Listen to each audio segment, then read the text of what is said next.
جو آپ نے مجھ سے سوال کیا ہے کہ علم میں اور تعلیم میں کیا فرق ہے، تو حضرت سعدی شیرازی آپ کی ایک جو ہے وہ حکایت یاد آ گئی۔ آپ فرماتے ہیں کہ میں جو ہے وہ مدرسہ نظامیہ میں جو ہے وہ زیر تعلیم تھا، اور حضرت سعدی جو ہے وہ بہت بلند پایا عالم جو ہے وہ بھی تھے۔ آپ فرماتے ہیں کہ اور بڑے ذہین و فتین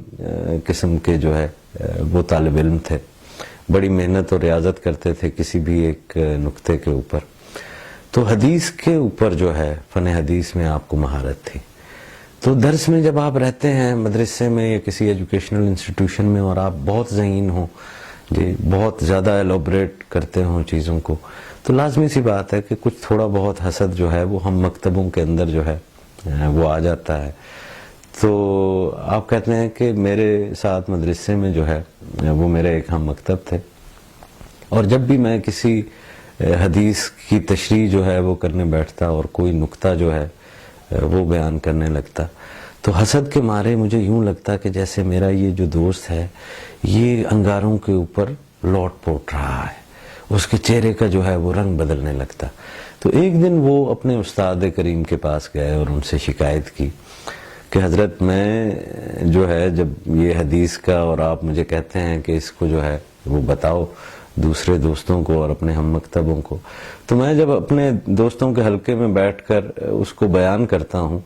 تو یہ جو فلاں میرا دوست ہے یہ حسد میں چلا جاتا ہے۔ تعلیم اور علم کا جو ہے وہ فرق کا نقطے کو ذرا دیکھیے گا۔ تو استاد نے آگے مسکراتے ہوئے کہا کہ تمہیں اپنے دوست کا حسد تو دکھائی دے رہا ہے، تم سے یہ کس نے کہہ دیا کہ غیبت جو ہے وہ کوئی اچھی چیز ہے؟ تو حقیقت تو یہی تھی کہ وہ اپنے دوست کی پیٹھ پیچھے جو ہے وہ اس کی شکایت جو ہے، اس کا عیب جو ہے وہ اپنے استاد کو بیان کر رہے تھے۔ تو یہ فرق ہوتا ہے تعلیم میں اور علم میں، کہ تعلیم کا پہلو یہ ہے کہ وہ آپ کو ایک رخ تو جو ہے وہ بتا رہی ہے جس کا تعلق آپ کی ذات کے ساتھ جو ہے، لیکن اسی ایک رخ کا تعلق جو ہے وہ کتنی وسعت رکھتا ہے اور کتنے لوگوں کے ساتھ ہے اس کا بیان جو ہے وہ آپ کو نہیں بتاتی۔ تو یہ علم آپ کو بتاتا ہے جی، کہ ان کو حسد نظر آ رہا ہے دوسرے کی غلطی نظر آ رہی ہے، لیکن اپنی غلطی جو وہ غیبت کی صورت میں کر رہے تھے وہ ان کو نظر نہیں آ رہی تھی۔